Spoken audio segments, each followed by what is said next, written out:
great privilege to be here, and of course I would very much like to acknowledge that we're on the land of the Aranda people, and I'm honoured to share the presence of Auntie Pat Ansell Dodds yesterday, and I'd like to pay my respects to all of the elders, past and present, of the Aranda people. I think it's quite remarkable that we actually are on Aranda land now, and Auntie Pat talked about country. And I think it's an extraordinary country that we live in as a whole, and this is an extraordinary part of it. And it's quite appalling to actually think of what Pine Gap, in part of its functions, actually means for country in both senses, and the possibility of the most appalling violation of that in the event of war. So it's just something to keep in mind. Place is important, time is important. This is the 50th anniversary of the signing of the treaty in December 1966, establishing Pine Gap, the agreement between the Australian Defence Department and that of the United States Defence Department.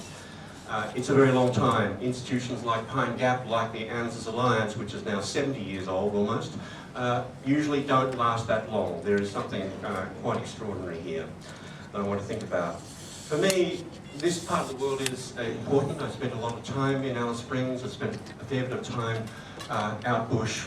And I think, like many Australians, now non-Indigenous as well as Indigenous, have come to think that there is a centre of Australia, and at that centre there is a heart.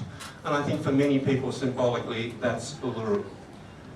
I fear, however, that that symbol of at least the possibility of reconciliation in our country is rivalled by another centre of our country. I'm talking about Pine Gap. It has a sense of mysterious power about it. People wonder about what actually goes on. It looks very strange. It is very powerful, that's true. It's another kind of heart. I think it's the poison heart of Australia. And it's increasingly having an effect on our defence policies and the way in which we conduct our foreign policy. Bases.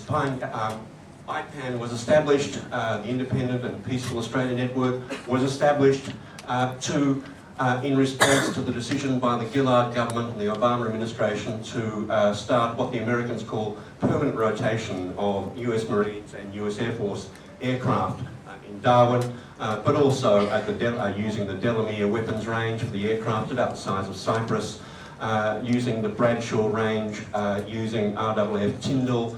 The Americans call this permanent rotation, and I think that's a very important point to bear in mind. But beyond that, beyond Darwin, there's been a great upsurge in American access to and use of Australian bases.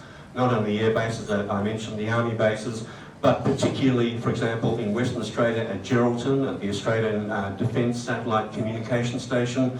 That's one of our spying bases. It was all Australian. And now we share it with two very large American operational military communication systems. At Northwest Cape, which many of you know is further up the coast in Western Australia, for a very long time there was and still is a very low frequency submarine communication facility. That's now been upgraded, but more importantly, a very new part of American activities in Australia connected with warfare in space is now taking place with the construction of a space radar and a space telescope. That's there to find, basically, they're going to be there to find where are the adversary satellites in space, which in the event of war, the United States wants to neutralise. And of course, they are joint operations, joint bases, as the government likes to say. One way of thinking about all of these joint bases, the government says only Pine Gap and Northwest Cape are joint. One way of thinking about it is just to look at the facts. If it was built by the United States, if it was paid for by the United States, and if it only functions as part of an American global technology system, then it's an American base to which Australia might have some access, greater or lesser access as time goes on. We don't have proper joint bases, in fact. It's a very asymmetrical jointness. But to move to Pine Gap.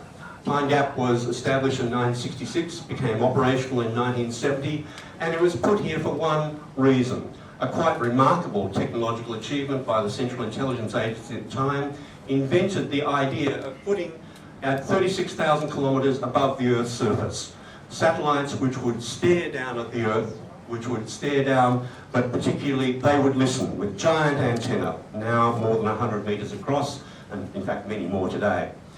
And the function of those antennas was to listen to the very weak radio signals coming from Soviet missiles being tested. The CIA wanted to know what those signals were, what that information was, so it could work out the capability of Soviet weapon systems and then of course build